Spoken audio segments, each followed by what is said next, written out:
దేశంలోనే మొదటిసారిగా మెట్రోలో 20 మంది ట్రాన్స్జెండర్ల నియామకం, కోచ్లు, స్టేషన్లో భద్రత పర్యవేక్షణ, ప్రయాణికులకు దిశానిర్దేశం. ఇది చాలా శుభపరిణామం అని చెప్పాలి. ఎందుకంటే ఈ రోజున ట్రాన్స్జెండర్ల యొక్క జీవితం కూడా చాలా దయనీయ పరిస్థితుల్లో ఉంది, మనకు తెలుసు.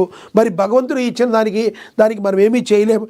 కాబట్టి మరి వాళ్ళను కూడా వాళ్ళకి ఉద్యోగ అవకాశాలు కల్పిస్తూ ఈ రకంగా ముందుకు వెళ్ళటాన్ని అందరం కూడా స్వాగతించాల్సిన పరిస్థితి.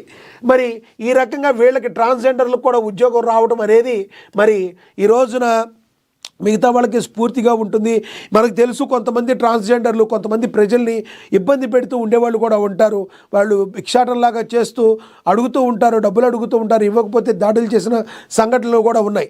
కానీ వీళ్ళకంటూ ఈ రకంగా ఒక పునరావాసం కల్పించినట్టుగా, ఉద్యోగాలు కల్పించినట్టుగా కన్నా ప్రభుత్వం ముందుకెళితే ప్రజల్ని పీడించే వాళ్ళు తగ్గిపోతారు, కష్టపడి పనిచేసే వాళ్ళు ఉంటారు.